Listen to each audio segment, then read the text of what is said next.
Welcome to your community. This is your hometown. This is Walton Entertainment. This is where you can hear from the community and those making a difference. We explore topics, local festivals, arts and entertainment, and local news. For this program and much more, visit us online at yourlocalstream.com. That's yourlocalstream.com.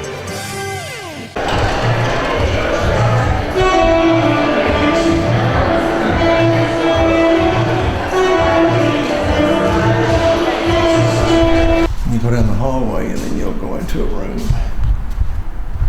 Oh, nice. So this is the Monroe floor plan. And this is a two-bedroom? 2 bedroom, 2 bath, yes sir, with washer and dryer. Oh, this is fabulous. And your guest bedroom over here to the right. And the closet for that is all the way in the back. Oh, this is nice. Oh, what a big closet. Yeah, nice. I'll close that, don't worry, I got you. This is great.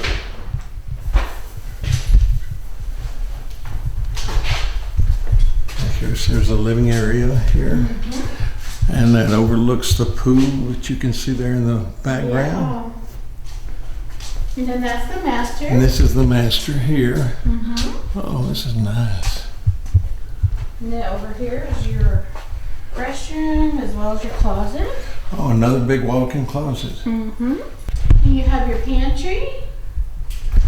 A nice eating area here. Mm-hmm. And then a coat closet or storage, depends on what you want to put in there. Probably the brooms and vacuum cleaner. Right. And you have your dishwasher, stove, microwave, and refrigerator. Yeah, refrigerator. Okay. Well, thank you for this tour. This is just fabulous. It is. Gorgeous in here. Here's the pool area, and then look at this barbecue grills. They've got this sheltered, and then we get out to volleyball court. Is out here. Great courtyard. Oh, it's a great courtyard. Yes. And the shrubbery here is beautiful. The way this landscaping is absolutely gorgeous. Sorry. And this is the entrance to their gym here. Oh man, they have a lot of equipment here for you to work out.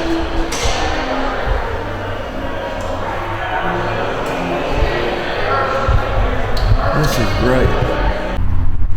And one thing I think is kind of neat here, see they have their own fenced in dog park here so the residents that have animals can bring their dogs out here.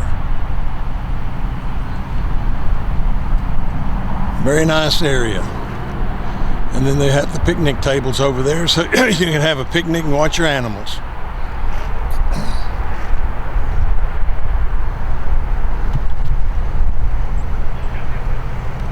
Hi there, welcome to the Jack's Apartments here located in Monroe, Georgia. My name is Liz. I'm the Director of Leasing and Marketing with Axia Residential.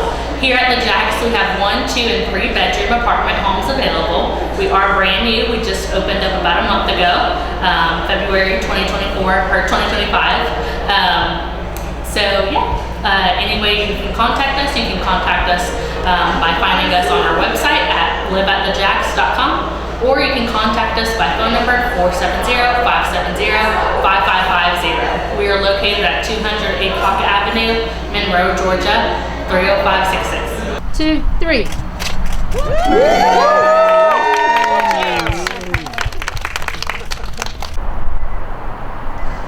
There are approximately 280 apartments here. This is Paul Mullins, and this is Friday the 11th of April, and we're here at the Master Gardener's sale on plants. They have got a variety of plants and they have good prices, and you need to come. It's usually the second Friday of April, And here you can get your plants to start your gardens or your flower beds or whatever you might want to start with a plant. And they have some small trees. Let's go outside and see and what they've got for us to plant.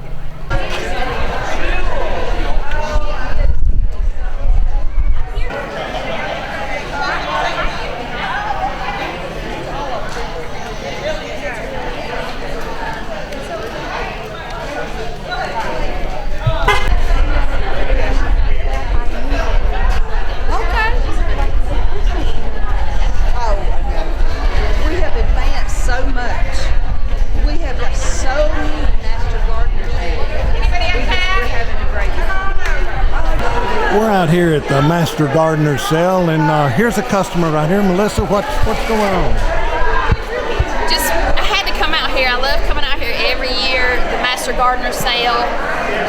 We're out at the Ag Center at Criswell, and every year this place gets bigger and bigger.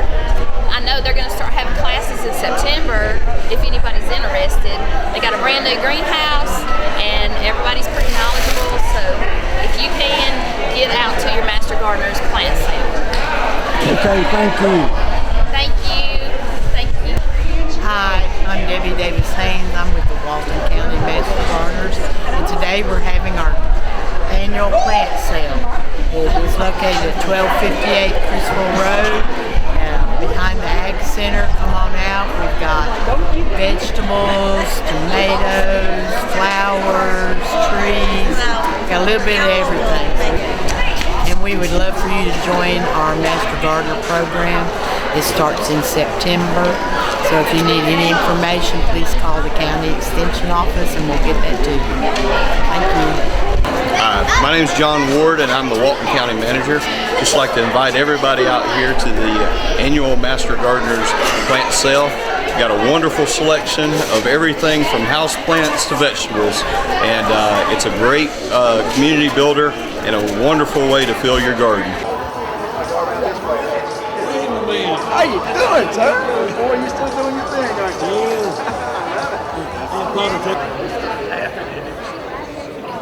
Good afternoon, everybody.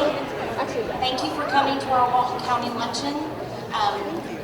We appreciate everybody that was able to make it in attendance today. It's great to see some faces that I haven't seen in a while. I'm Susan Sykes with the Eulalia Group, and I'm also your chair of the board for this year for the Chamber. I want to thank Grace Monroe for hosting us again, and also thank the staff at La Gabrielle for feeding us. We give them all a round of applause.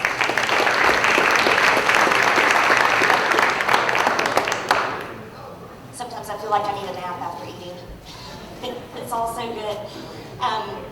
So I'd also like to take a minute to thank and recognize our sponsors for the luncheon. Our gold sponsor is Oglethorpe Power.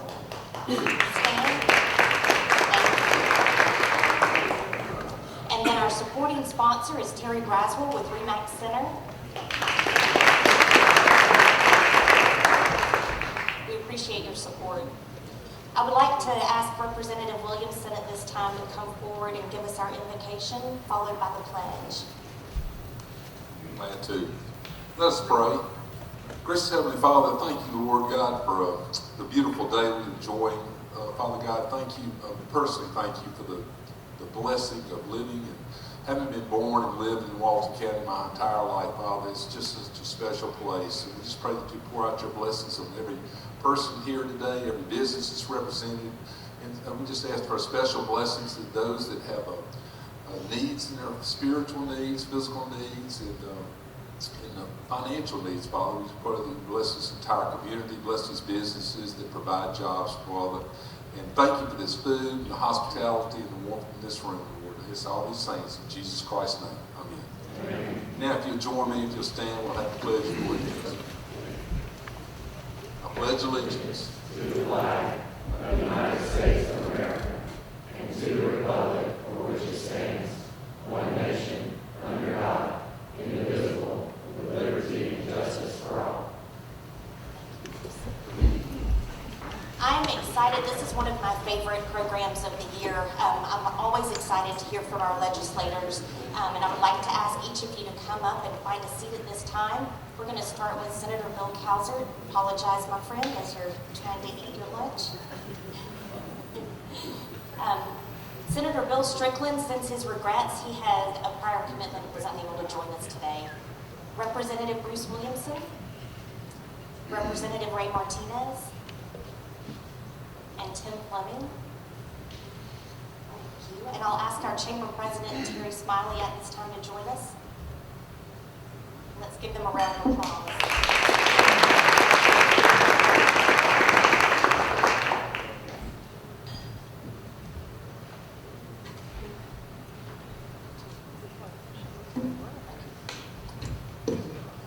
So I told Susan she has to be on standby. I have a sinus infection, and if I start coughing, I have a cough drop in my mouth, but if I start coughing, she's going to come up and take over. So let's give these guys another round of applause. Thank y'all for all you do to represent Walton County. Thank you for always being willing to spend time with our youth leadership class and our adult leadership class when we bring them up to the Capitol. We had our youth leadership senior session yesterday, and that was mentioned multiple times as one of the highlights of their youth leadership experience was getting to come to the Capitol. So we appreciate y'all helping coordinate all of that. So we're going to ask these lovely guys a few questions and have them give us some information. So the first thing we'll start with is your introductions, your name, what's your career when you're not in session, because I think that's always interesting. How long have you served? And then what area of Walton County do you represent? I know sometimes people are like, I don't even know who my rep is or who my senator is. So, Ray, you want to start us off? Yes, ma'am. Thank you for hosting us today. Ray Martinez. And what I do off session, I'm a food caterer. I know a lot of y'all see me around town doing some catering.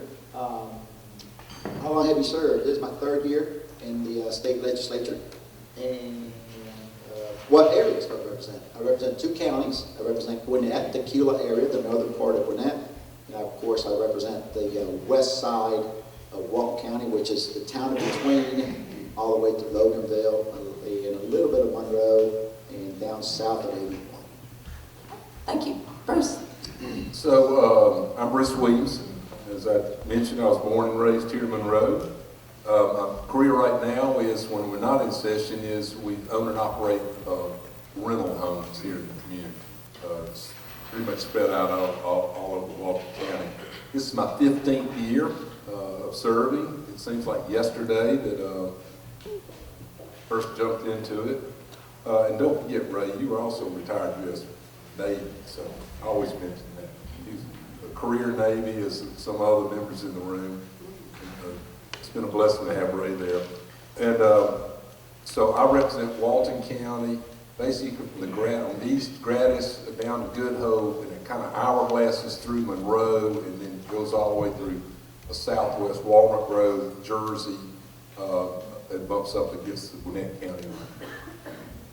Bill. I'm Bill Cowsert. I'll go ahead and answer your questions now about my boot. I've been wearing this darn thing for almost 3 months. Apparently a wound on the bottom of your foot will not heal as long as you put pressure on it. And they got these marble floors in the state capitol and 3 floors, and you just can't stay off of it. So I'm recouping, but I will say it's real fun to wear tennis shoes with the suit. I love that to be a trend.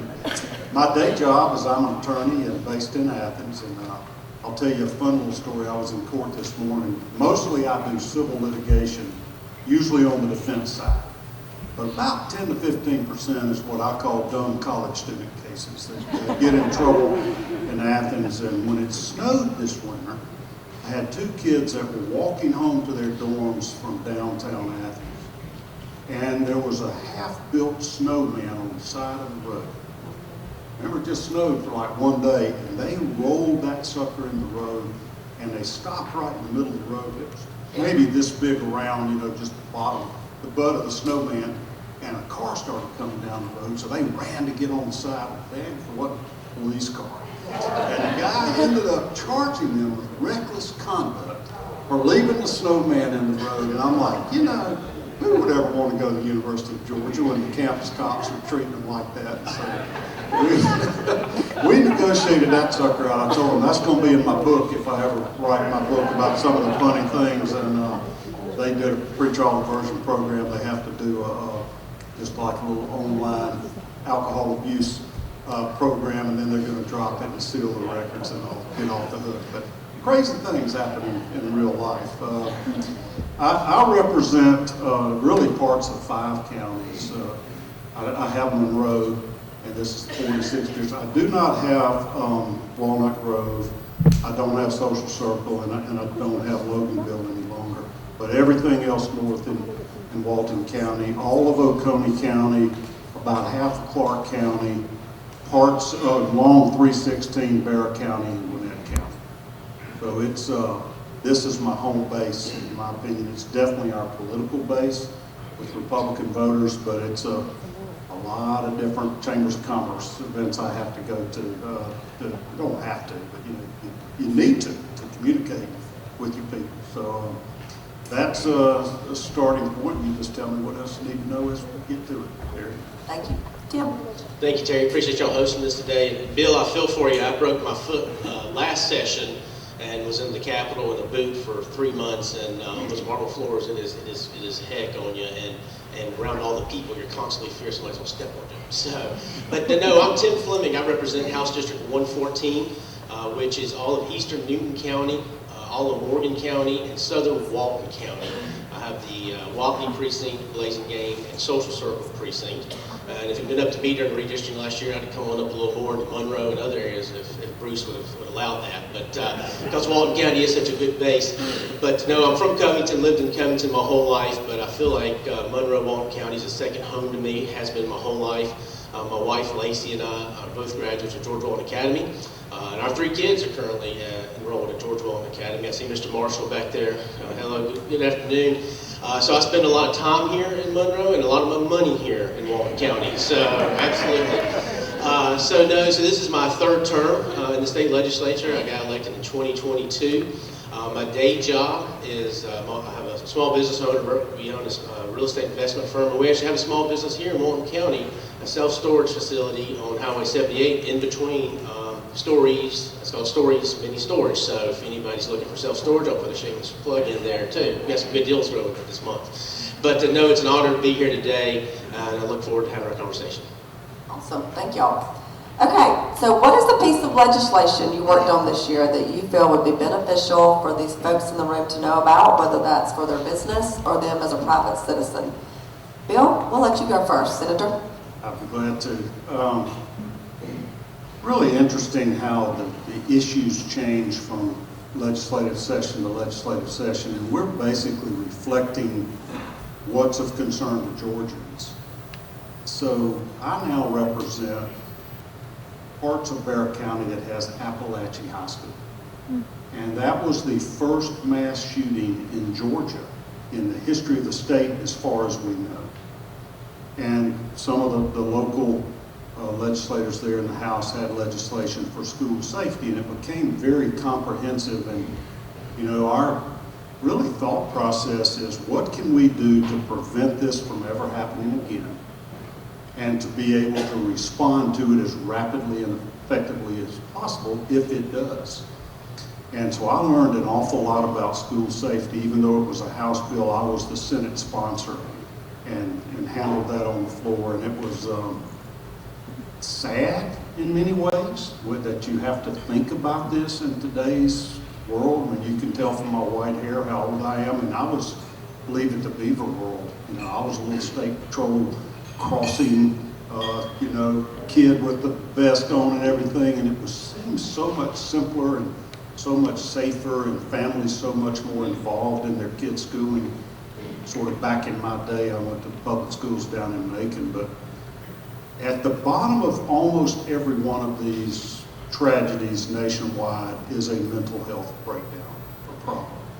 And it's almost always sort of like lone wolf estranged males that are suffering from depression or bipolar or other mental illnesses. And part of what this bill is going to do is require every school to have a school safety plan to be prepared to prevent these type of things from happening in the future.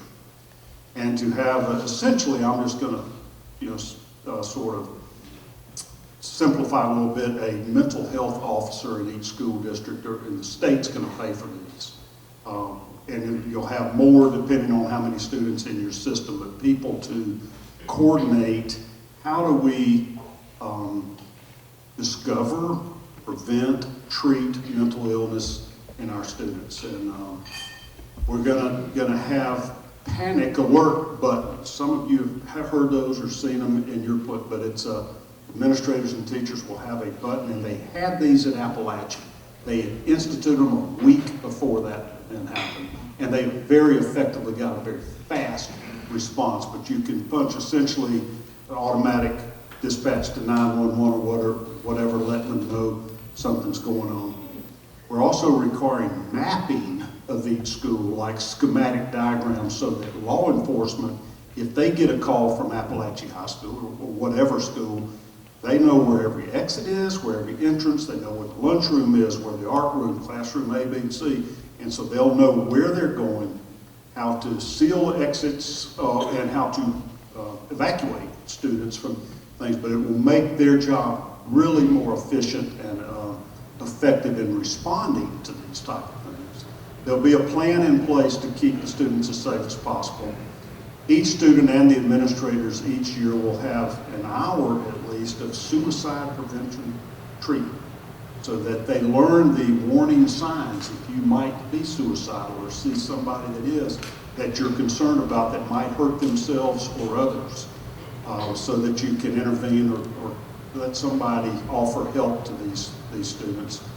And also essentially violence prevention, how to look for the signs of people that are acting out violently or threatening violence, and to intervene and give them treatment and help in advance. And those all sound like so many common sense things, but it's really nice to see us take a comprehensive view. We also strictened up the criminal penalties for threatening violence at a school. So that, I mean, in my world, that's zero tolerance. You don't threaten to blow up a school or shoot kids at school, and we need to take any of those type of threats seriously. And so, in addition to a number of other serious crimes now, juveniles that are charged with threatening domestic terrorism at a school can be treated as an adult in Superior Court. And so that it's not just a little pat on the wrist or whatever, that we'll let them know we take those things serious. So that's a combination of some of the things, and as sort of depressing as that subject matter was, I was very inspired and glad to be able to play my role in hopefully preventing this from ever happening again. Very needed bill for sure. And I think when we think about these bills, lots of times it's like, for one reason, and there's one piece of the bill, this is multiple strategy plan to hopefully prevent this from happening again. So great work. Tim. Yeah, thank you. And as Bill was saying, how times reflect the legislation we work on. I serve on the Higher Ed Education Committee in the State House. Two pieces of legislation that I worked on fostered this year. First one was dealing with campus protests, as we've seen over the country the past 18-24 months, and we saw in the state of Georgia last year, which I think our university system handled it very well, is unruly protest. And there's nothing wrong with the protesting. Everybody has that right. They have that right to do that and protest. What I said in my bill that we worked on was basically, if you're on one of our university systems, schools, and you're a student, and you cross the line, and you break a law, and you're convicted and found guilty through the judicial system, you're going to lose a year of state subsidies, whether it be scholarships, Hope Scholarship, what have you not. So we worked on that. Didn't quite get that through for crossover day. We're going to carry it on to next session. The second piece of legislation that I carried that is going to the governor's desk is dealing with funding coming to our higher education institutions. And what it addresses is funding coming from foreign countries of concerns that are threats to the United States of America. Any dollar that comes to our higher ed education system, they're going to let twice a year the governor and the legislature know how much money is coming from these foreign countries of concern, what the purpose of it's for, what they're using it, and what contracts have been signed, whether it's for research, whether it's donations, have you not. So we know what foreign actors are doing in our higher education system here in Georgia to make sure they're not neglecting the privilege on our campuses, make sure they're not taking our information and research and sending it back to these countries and using it against the United States of America. So I look forward to the governor signing that, and very much like Bill said, it's a sign of the times of legislation that we have to carry. So excited to work on those legislation, and I'm sure we'll see more of that next session, the second part of the biennium. Bruce? So most of you know that I've been in front of this group for 15 years now, and I always talk about taxes. I chair the Income Tax Subcommittee of the Ways and Means Committee, and I'm proud to say that one thing we got through this session is our third reduction in state income taxes. It doesn't sound like very much. We're going to go from 5.39% this year to 5.19%, but that 20 basis points represents $808 billion that will be left in taxpayers' pockets. It's businesses and individual taxpayers. So that's more money that stays in our pockets to be able to buy the goods and services that we all need to feed, with our families. Very proud of that. But pragmatically, I'm not asked for a show of hands of how many people have never borrowed money from a bank, because if you raise your hand, you'll be bragging. But for those of us that have used access to borrowing money from banks over the years, a lot of people don't realize it, but there is literally a tax that you pay when you borrow money that's secured by real estate. The tax rate is $3 per $1,000 that you borrow. So if you borrow $100,000, there is a $300 tax on that $300 that goes to the local governments, to the cities and counties that are involved in where the real estate's. Yeah, the only exemption to that is when you borrow from a bank or a mortgage company or a credit loan company and is secured by real estate, is if the loan is 3 years or less. That's been, if any of you borrow, and you do a lot of, oftentimes your lender will say, well, we can fix this rate to 3 years and you don't have to pay tax on it. You say, give me that 3-year loan. Then you have to come in 3 years later and renew it. The bill that I carried simply extends that exemption from 3 years up to 5 years and 2 months. How many lenders do we have in the room? I see a couple. Well, I think that you'll agree, all the bankers in the room and the borrowers that have had to go through this, it allows you to borrow money without paying tax on it for a couple more years, which allows you to have more consistency in knowing how much your principal you're going to pay and how much interest you'll pay, more certainty when you're borrowing the money about what you're going to end up with. So that's a simple example, but I think you'll find it very helpful when you go talk to your local bankers. Hope that makes sense. Cool. Yeah. Right. Thank you. I'm going to piggyback what our great senator said. I'm going to stay on education a little bit. So you guys know that the only obligation us representatives have to go to the Gold Dome is one obligation, and that is to pass a balanced budget. That's it. All that for a balanced budget. But in education, I'm going to put a number, $162 million for security grants. So what our great senator talked about, $162 million was invested. And if you're in education right now, if you're in public education, you should be proud of what I'm just about to say. $14.7 billion was invested in public education just this year. QBE, you guys know QBE, Quality Basic Education, was fully funded this year again. 7 out of the 8 years, QBE has been fully funded. I'm telling you, one bill that it makes sense if you're a parent of a kid, K through 8, no cell phones in the classroom.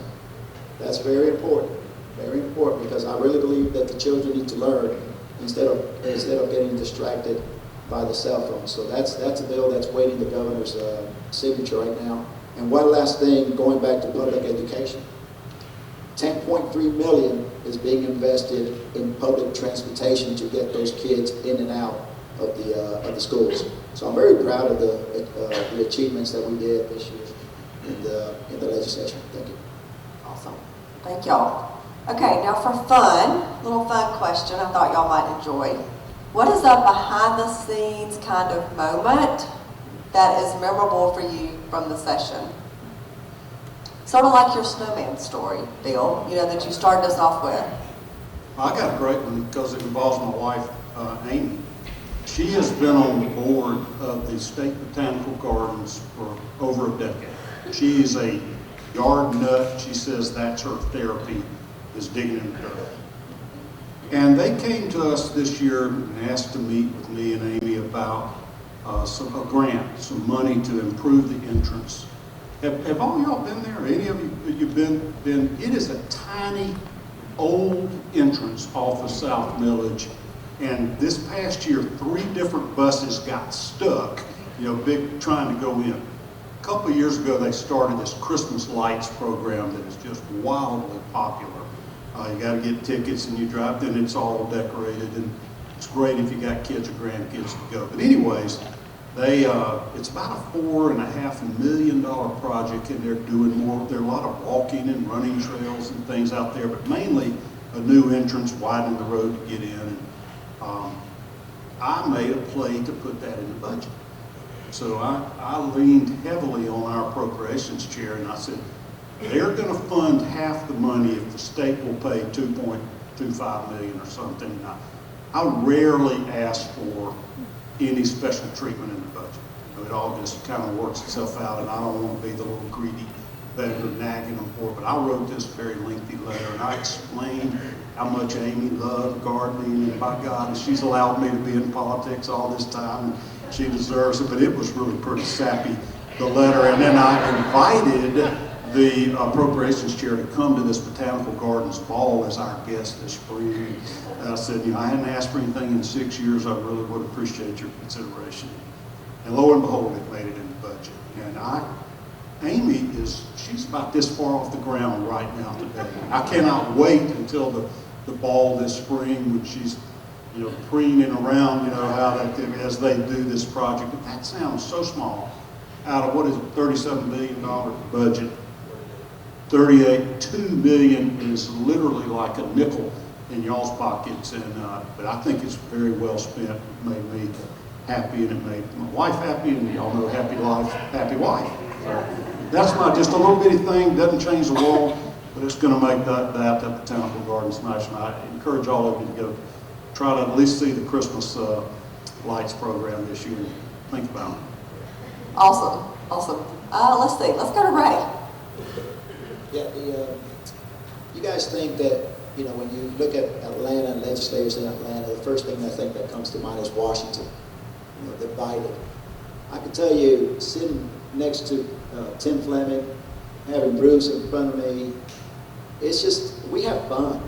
We really do. We have fun. It's like one big happy family. And you see what's going on in Washington. We actually get along, folks. Democrats and Republicans, we get along. Some of my good friends are from the other side of the aisle, and we crack jokes and we get to know them. So what I did this past year, and I had Dewey McLean join me in the Well. The Well is where we speak. I wanted to celebrate Black History Month, and I did a little song. For Lou Rawls, and you guys know the late Lou Rawls, and Dewey McLean joined me there to sing. And these are the things that people don't see. They always see what the media portrays, just portrays us, being in a divided session, but they don't see the fun that we have behind closed doors. We really, really get along, and most of the bills that we pass, I would say, Bruce, correct me if I'm wrong, 90% of them are bipartisan. We actually, agree on most of them. What you do see is that 10% that they like to portray that we're divided. We're not. We actually get along. So, behind the scenes, we just have a lot of fun, and to me, it's like a big family. Awesome. That's awesome. Bruce. So, I just say we agree to disagree. But he's right. It is people are very cordial, most everyone there. So it is unlike Washington, D.C. So,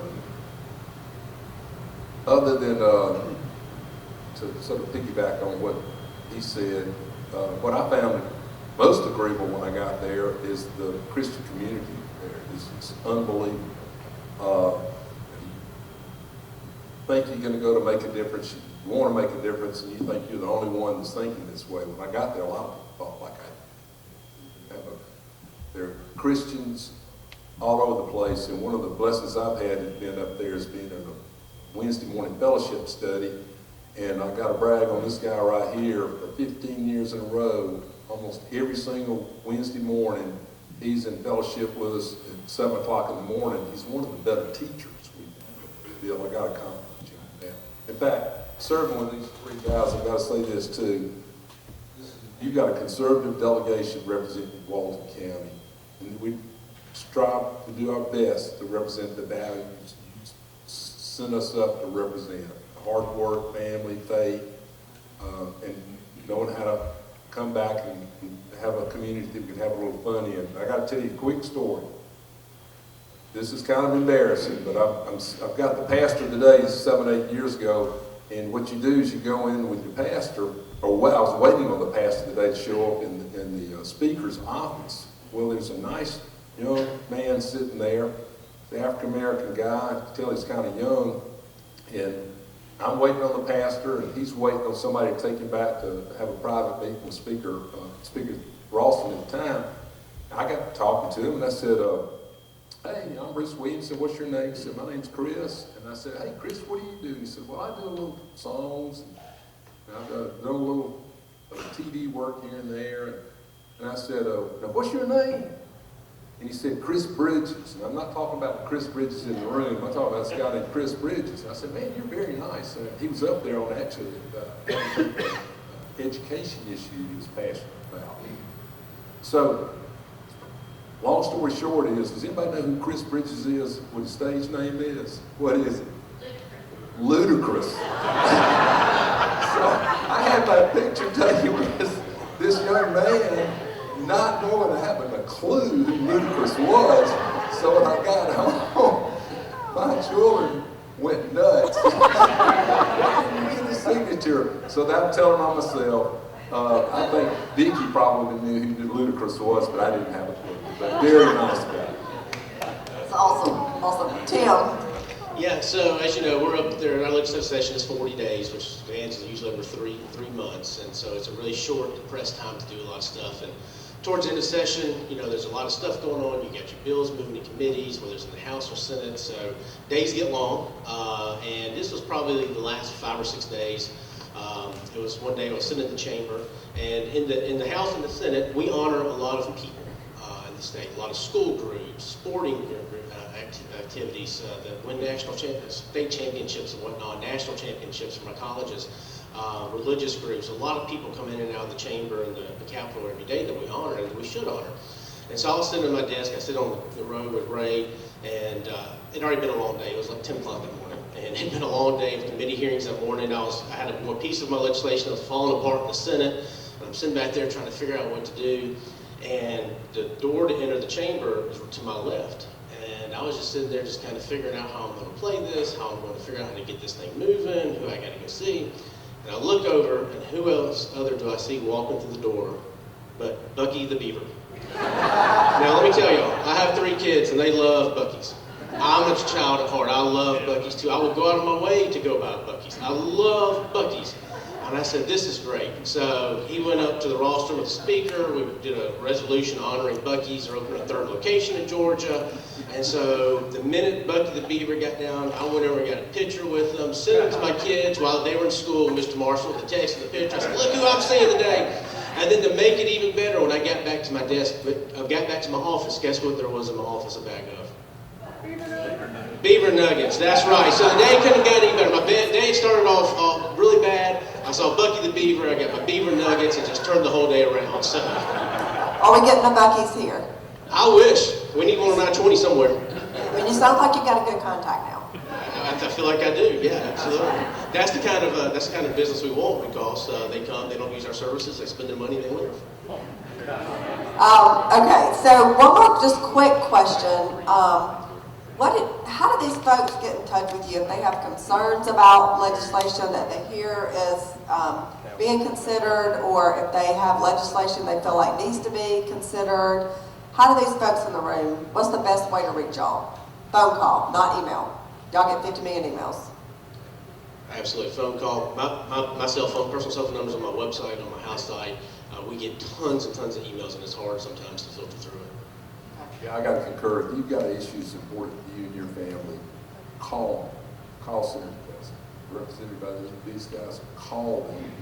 If it's important enough you care about, don't just hit one of those little things saying, hit here, and we're going to mail an email to your state representative, state senator, and we get thousands of those. We don't know where they're from. They could be from California, but when you call, we know who you are. All right, anybody have a burning question you want to ask out here? If you do write a letter or an email or phone call, tell them you're from our district. Say, Walton County tell Senator Kelson I'm from Monroe. He might remember me, or even if we don't, just tell us that you are one of our people, and we're going to get back to you, or else have a staff person. And there's nothing more valuable to us than direct feedback from people impacted by the bill. Don't be shy. Anybody burning question that you want to ask? What you got? Yeah. Give us the story of the Georgia Promise Scholarship. The Georgia Promise Scholarship. Promise. Where did we end up with that? Did it? It's fully funded this year. Yeah, but that was a multi-year process to get there, to allow people to have an opportunity, if they're not being properly served by the public schools, to have some assistance to go to a private school. You got to be in the bottom 25% schools to even qualify. So this is to help people that are stranded. They are stuck in a public school that is not providing them an education to give them a chance. And hopefully we'll continue to expand that as we go, and it'll lift up public education as well. I've told you I'm a product of public schools and a big fan, but this helps give options.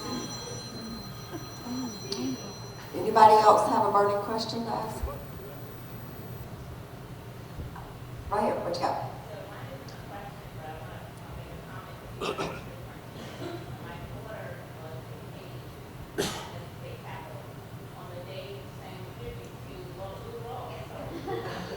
That's awesome. You want to do an encore? Go ahead, Rick. You need to sing this morning for us, right? Okay, we have another question. Jason. I think SB 68 is still at the governor's desk to be signed. Do you know if he's going to sign that? What are your thoughts? He's signing it Monday. There's going to be a signing ceremony. That's the tort reform bill that y'all heard so much about. And it's, I know the date because I'm going to try my best to be at the signing. And just a crazy personal note, I tried a case here in Walton County 6 months ago, and I lost. Should have lost. I got caused a wreck. And part of the remedy was attorney's fees.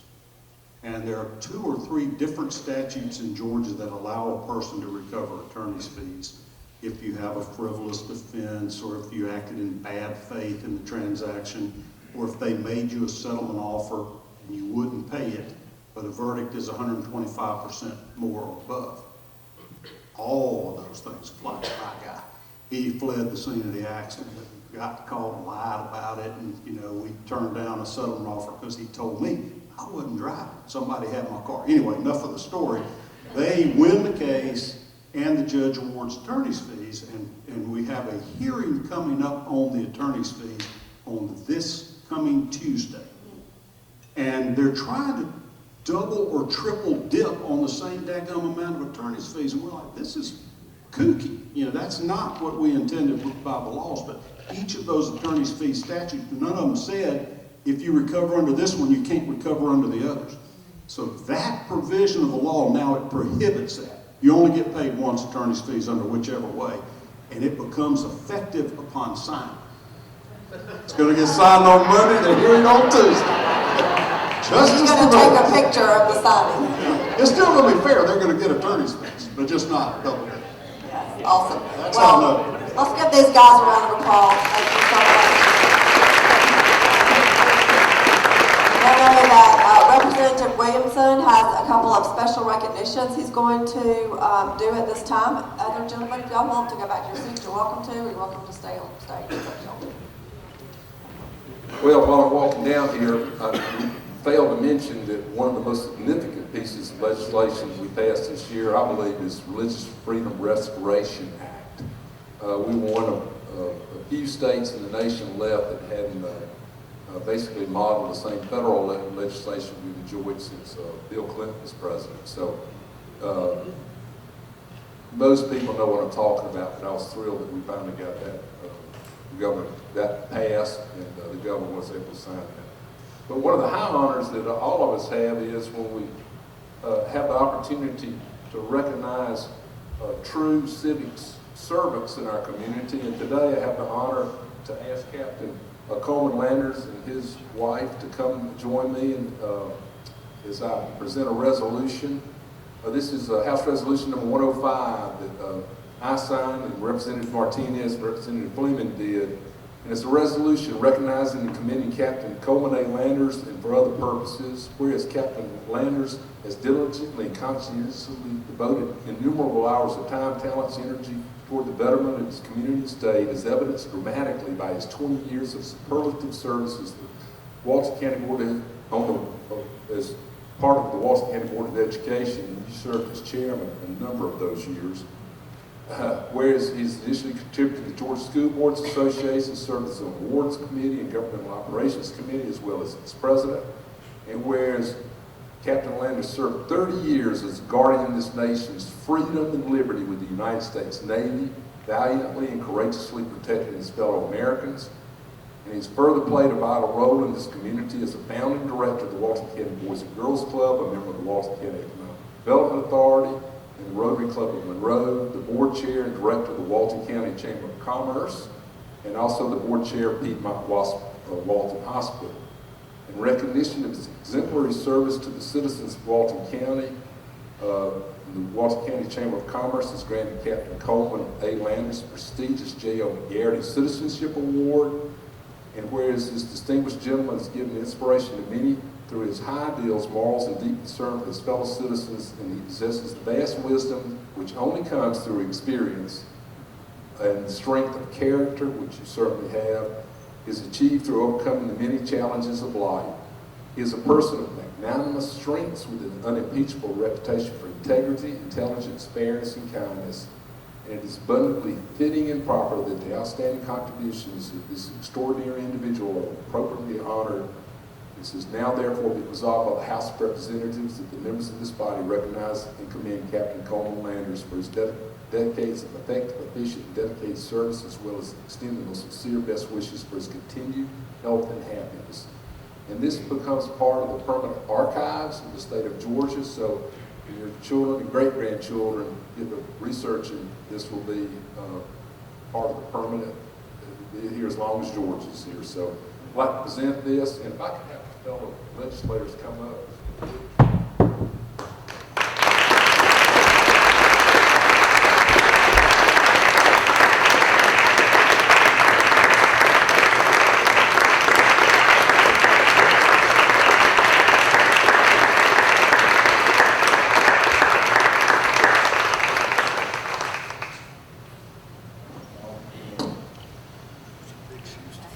You've been a blessing to the county. Whereas Captain Landers and I have known each other a good number of years. One gentleman we recognize today that I've known more than I've known of Captain Landers. But Sonny, if you and your bride would come on up. This is a resolution. I'm going to go ahead and start reading it. Congratulate Howard Sonny Turner on his induction to the Georgia Association of Conservation Districts Hall of Fame and for other purposes. Whereas Howard Sonny Turner has long been recognized by his peers and colleagues as an individual who has made extraordinary contributions to soil and water conservation in the state. and his upbringing on a dairy farm inspired a deep, lifelong commitment to Georgia's conservationist efforts, beginning with his attendance at the state's first ever Natural Resources Conservation Workshop in 1962 and his graduation from the University of Georgia in agricultural education. And whereas he has served as district supervisor representing Walton County's Conservation District for 14 years, serves as vice president on the Georgia Association of Conservation Districts Board, and was awarded Supervisor of the Year in 2023 for outstanding leadership through his region. I'm going to pause button there.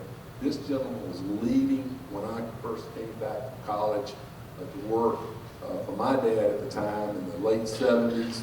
He was every single community event you went to, you would see Sonny Turner either leading it or helping out in some way, shape, or form. It wasn't just limited to these allocates and soil and water.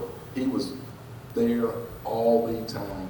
And I got to say that. I just can't tell you what an inspiration you've been to me and many others that have followed your footsteps. So, in picking up on this, it says, whereas Howard Sonny Turner has further dedicated innumerable hours of his time and energy to educating youth throughout volunteering for the local 4-H program and serving in leadership roles for several civic and educational organizations. Whereas it is abundantly fitting and proper that this remarkable individual be appropriately recognized, now therefore be resolved by the House of Representatives, the members of this body congratulate Howard Sonny Turner upon his induction into the Georgia Association of Conservation Districts Hall of Fame, as well as extend sincere best wishes for future health, happiness, and success. So again, this is part of the permanent archives of the state of Georgia, and may Georgia long live, and may you continue many years of happiness and retirement. When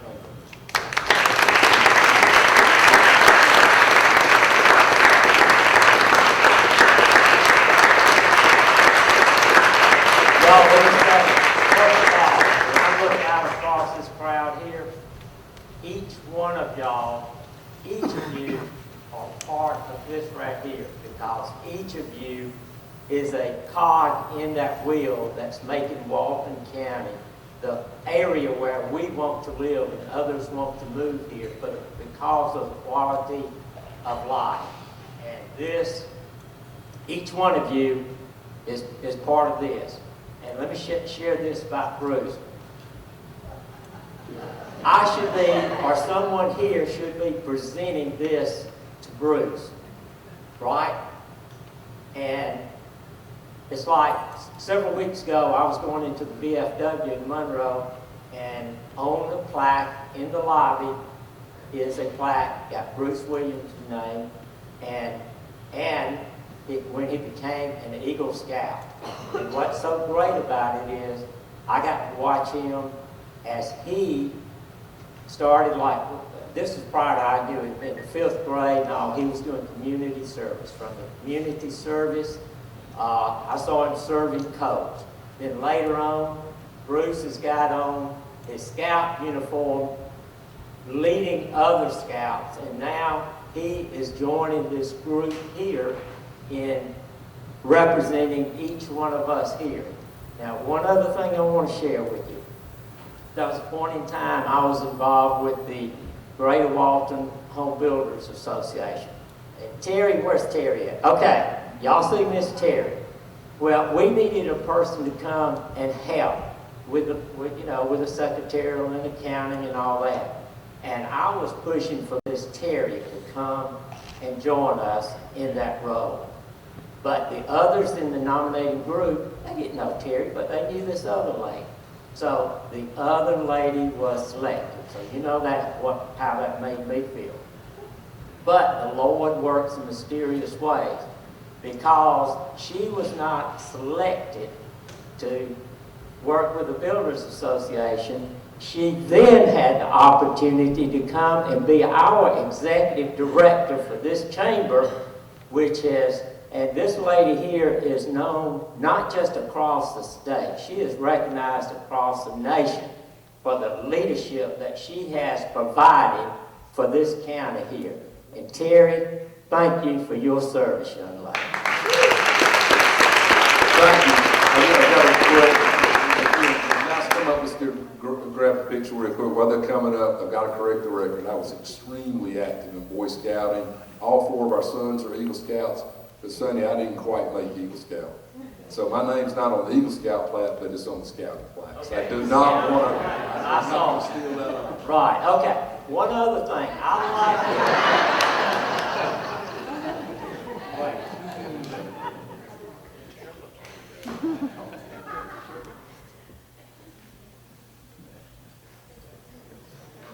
Also, what I'd like to do is to recognize, I'd like for all of our folks from the Walton County Conservation District, from the other surrounding districts that came here in recognition, and Katie Spoon program. Y'all, I want y'all to stand. I want y'all to stand.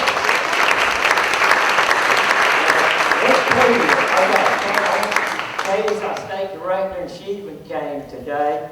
And to kind of give you an idea, Cheryl Brady, where's Cheryl? Cheryl, stand up, Cheryl. Cheryl just got on she's one of our newest directors, and she's finding out what's taking place here in Walton County. And we share with you. Under the leadership of folks like John Redding and Dan Bennett, Walton County Soil and Water Conservation District is one of the top conservation districts in the state. And the whole objective is to serve y'all and to have that good, clean water and soil what we have for future generations to have the quality of life that we want. Here.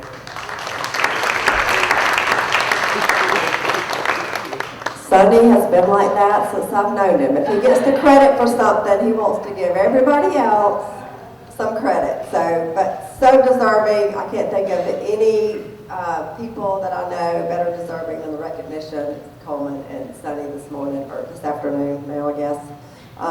But thank you for serving as chair of the chamber board in the past also, and it was an honor to serve with y'all during your tenure there. Okay, so Leadership Walton, we are accepting nominations through April 30th. We have the current class here. Raise your hand, class. It's their last class, then they graduate.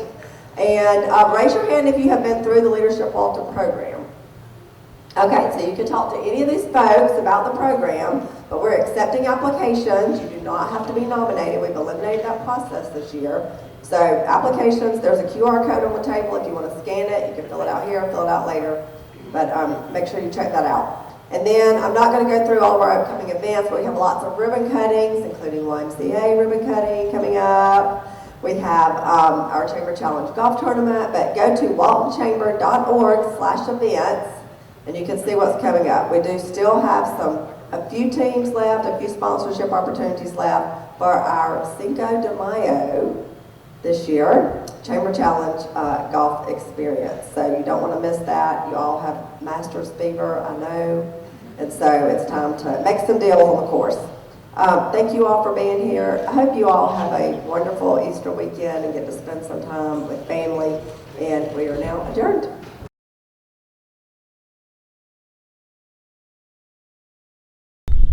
I'm Linda Stringer. I'm a Master Gardener at the Walton County as a Walton County volunteer. We're here today. We're having our plant sale. It's our annual plant sale. This is the second day on Saturday. Right now we're out in the pollinator garden, which we've had for just not quite a year. And I'm talking to some of the people who came to the plant sale about what we've done here and how we've built it. We started this garden as doing compost with cardboard under it. We let it sit for a few months. We tilled it up, and then we came in and did the planting. These plants are natives or nativars, and we've done it for the purpose of encouraging pollinators, bees, wasps, butterflies, moths. Right now it's early stages for the garden for this season. We have some seasonal color. These are annuals out here, but these in here are all perennials. We have a giant coneflower, which at its zenith will be about this tall. It's quite spectacular. We have guara. We have bee balm. Excuse my back. We have bee balm, several different kinds. This will just be covered in pollinators within a few months. We have yarrow, which is a wonderful, huge plant that the pollinators love. It's very, very hardy, and it will live all through the winter as a part evergreen. In our birdhouse, we have a native honeysuckle that's called Major Wheeler, and Major Wheeler is in full bloom right now. He's very hardy.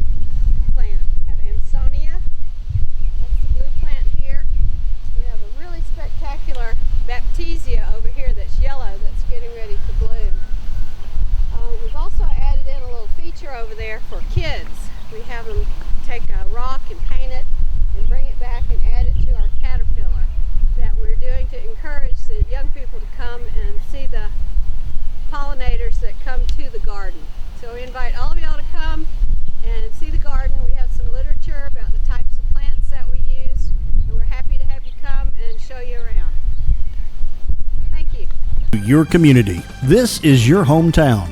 This is Walton Entertainment. This is where you can hear from the community and those making a difference.